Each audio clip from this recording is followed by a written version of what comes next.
Hi Nice to Jesse, see how you. are you? Thank you so much for doing this. Where are you located now?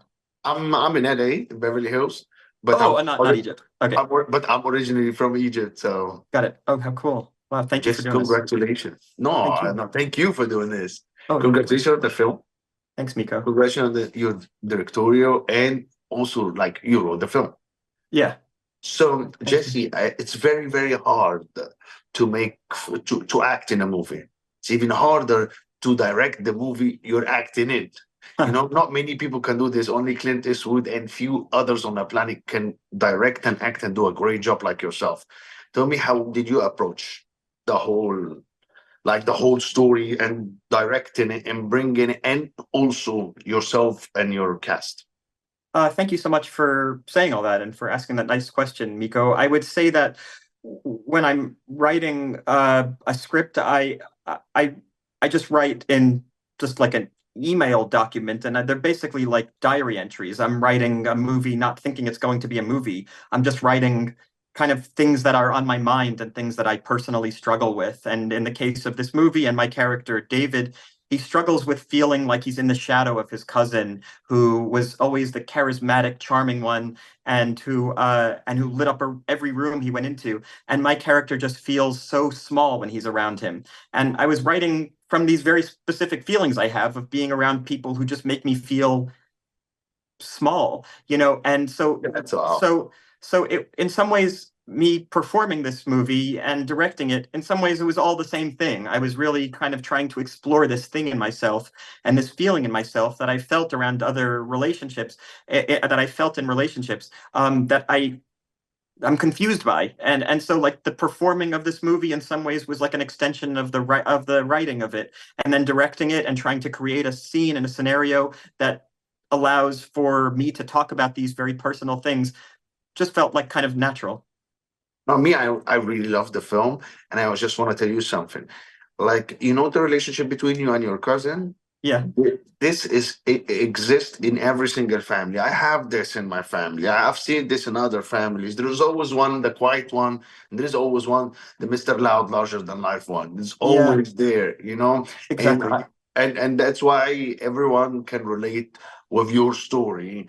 Like no matter where they're from, no matter the history, no matter all of this, they will relate because it was very human. Thank you so much. That is exactly my hope. And, my family's from Poland, your family's from Egypt. There's a character in the movie who's Rwandan. And my hope with the movie is that the characters can feel kind of specific enough that it allows for different entry points from And it's different. a bonus when it's funny. Yeah, exactly. Thank you so much. You're so kind to say I that. think you guys did a great job, all the kind of surrounded. But tell me what it was like working with your cousin. Kieran is a genius, and I don't know even how to describe his process because he he would come to set after sleeping for like 2 hours, and he would ask me what scene we're filming that day, and I would show him the scene, and he would look at the script, memorize the lines in about 30 seconds, and be perfect in the scene. Wow. And so I don't know how to describe how he works because I've never seen somebody work like this. But all I'll say is that I think he just like lives in the spirit of the character. Again, he was Mhm. like sleeping 2 hours a night. He was staying out at night, and he was just perfect in the movie. And so I think he just like lived in the spirit of the character without over analyzing it from a place of, from an academic place. And so it was just thrilling to watch, absolutely thrilling to watch. Every day was the biggest problem for me with Kieran is that he was so funny that he made me laugh, and so I had to not laugh during the scenes because he was so funny. So that's the biggest problem we had with him. Is just too funny. He's just brilliant in the movie. It flowed nicely, but I want to ask you one last question. Why someone like your character, who already accomplished in life with a wife and a job, and still feel he lacks something?